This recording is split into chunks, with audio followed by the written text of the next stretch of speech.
Listen here. Get back! Get back! Get back! Bro! Let go! Something I can look see. I'm not a U.S. citizen. I'm not a U.S. citizen. That's what happens in a dictatorship. In comes the military. That's what's happening here. Read your history of Germany and start comparing the tactics of what happened in 1930s Germany to what's happening here. At this point, the world has seen the videos from multiple angles of the murder of Renee Nicole by an ICE agent. I'm not mad at you. Show your face. I'm not mad at you. That's okay. We don't change our plates every morning, just so you know. It'll be the same plate when you come talk to us later. That's fine. U.S. citizen, former fucking veteran. You want to come at us? So that's Renee's wife. You want to come at us? I say go get yourself some lunch, big boy. Go ahead. Out of the car. Get out of the fucking car. Get out of the car. Oh!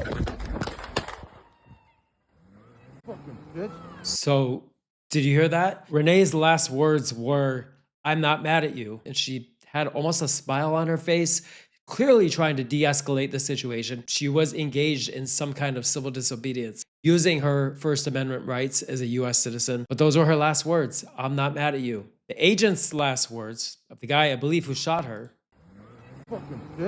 So her wife, in the midst of all the grief this week, put out a statement describing who Renee was as a person in the world and a spouse and a mom.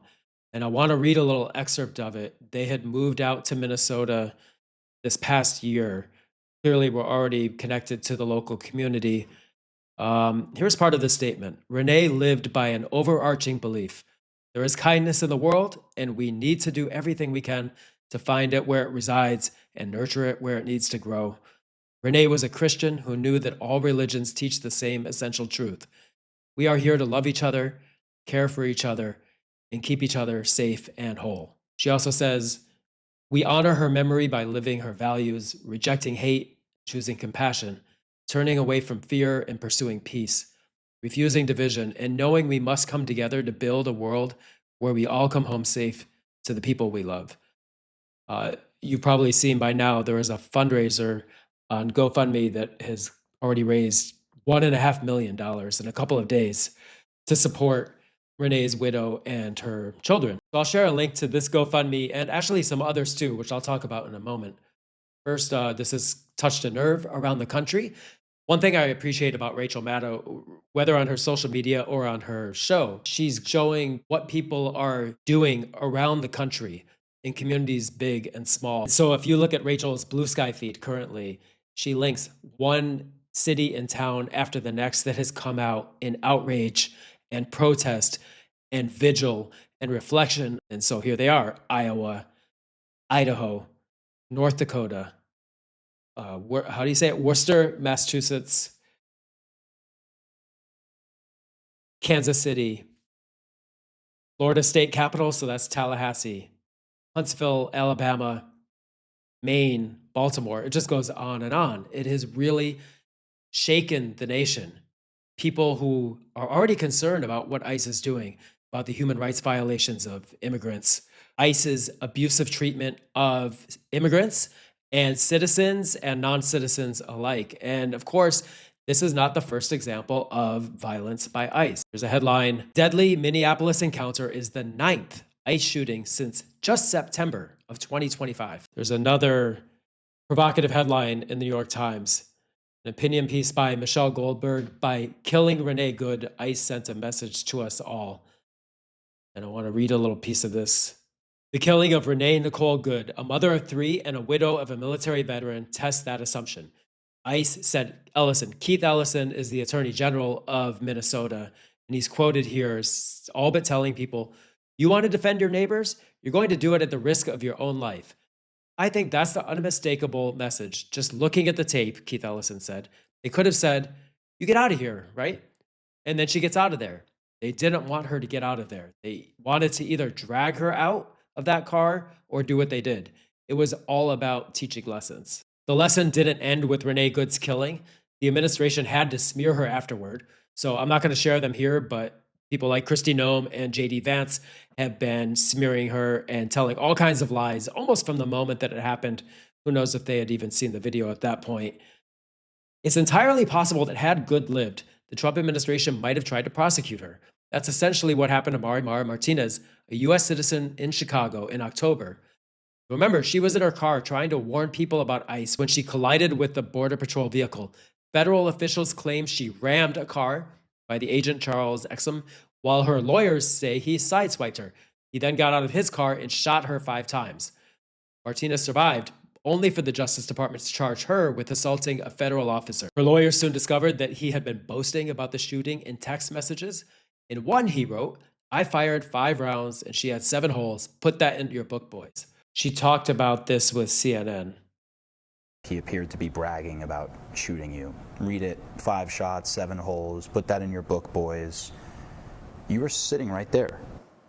What type of agent brags about it? This is what the administration has out in the street. For 15 years, I was a federal prosecutor. I worked every day with FBI, DEA, DHS. I have never come across an agent like that. It's something that's embarrassing to me as a former federal prosecutor. Thursday night, there was suddenly a major shift. The case was dropped. When those text messages came the out, prosecution, despite the case being dismissed. I did want to share some other GoFundMes. This is the one for Mara Martinez, who just spoke there. I'll link this. And there are other stories like this. This one ended more tragically. He lost his life. Silverio Villegas Gonzalez had dropped his kids off at school. ICE followed him. They killed him. And remember the farm worker, Jaime Alanis. This is at Glass House Farms. It was a cannabis dispensary in Camarillo, California, near Oxnard. Back in the summer, ICE raided. I happened to be in town, so you can see an earlier video on this channel about the raid and the immediate community response to it. He wasn't shot by ICE agents, but he died during the chaos of the raid.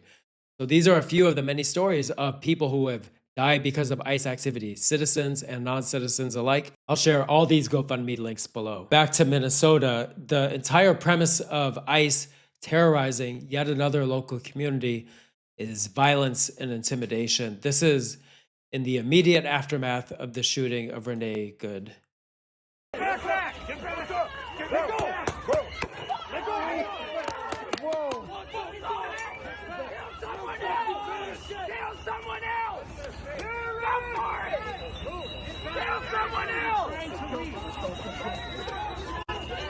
They went to a high school in Minneapolis, Roosevelt High School, terrorized students there who were upset about the murder of Renee Good.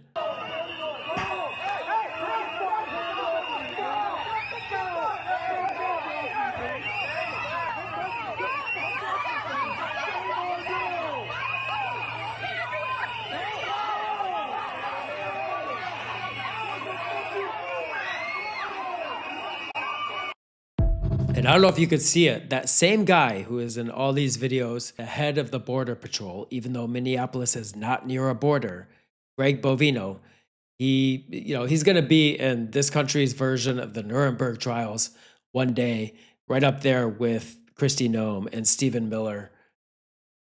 There he is. Yeah, you can tell he loves to get in on the action. And turns out, look who's an alum of Roosevelt High School, Jesse Ventura, former governor of Minnesota. As a graduate of Roosevelt, and tell them how proud I was of what they did of keeping ICE off of this campus. This is a place of learning, and you learn things like the Constitution. You learn about warrants. You learn about things of that nature, and what we're getting right now is violating all that, what kids are being taught. You want to know something? I'll give you a quote. We're a third world country now. You want to know why? I'm an expert. I've been to them. I spent 17 months in Southeast Asia while the draft dodger was playing golf, right? You know how I know we're a third world country? Because in third world countries, they have the military doing their police work in the cities when you walk around. I was in the Philippines the day Ferdinand Marcos declared martial law and went under dictatorship. We went from nobody to a guy with a machine gun on every corner. That's what happens in a dictatorship. In comes the military. That's what's happening here. And people better wake up to it. You want to read something? Then read your history of Germany and start comparing the tactics of what happened in 1930s Germany to what's happening here. And if you need any more evidence, it's there. Just keep scrolling. These videos come one after the next. This is at a Target in Richfield, Minnesota. By the way, I don't know where the Target Corporation is on this. I haven't heard them say anything. I see small business owners speaking out online. Target is based right there in the, I think, in the Twin Cities in Minnesota. This would appear to be two of their employees being tackled and detained violently by ICE agents right in front of customers and community members. You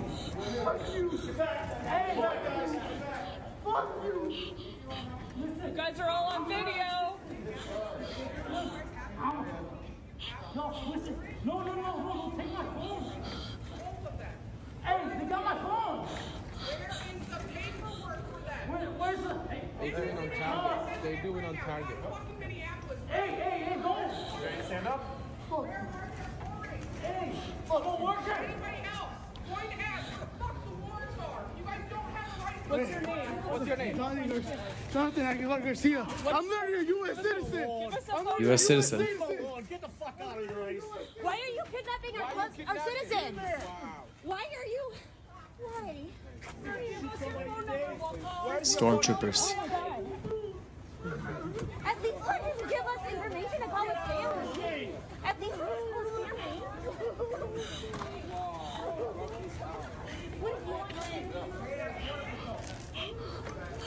Oh, there's Craigie. What's your name? What's your name? Christian. What's your name? Christian. Where the fuck is the paperwork? How is this okay? There he is again, Greg Bovino. Why are you guys not answering the fucking question? Yeah, record that shit. And so, yes, ICE continues to send an increasingly chilling message of abuse of power and raw intimidation and violence, and once again, murder. My heart goes out to Renee Good and her children and her family. The only way that we're going to stop it is the way that people have been doing so far in lots of communities, which is putting themselves in the way, blowing whistles, sending text messages to neighbors, watching what's happening, recording with their phones, and hoping for a better day when this is all over with and we can get some kind of justice.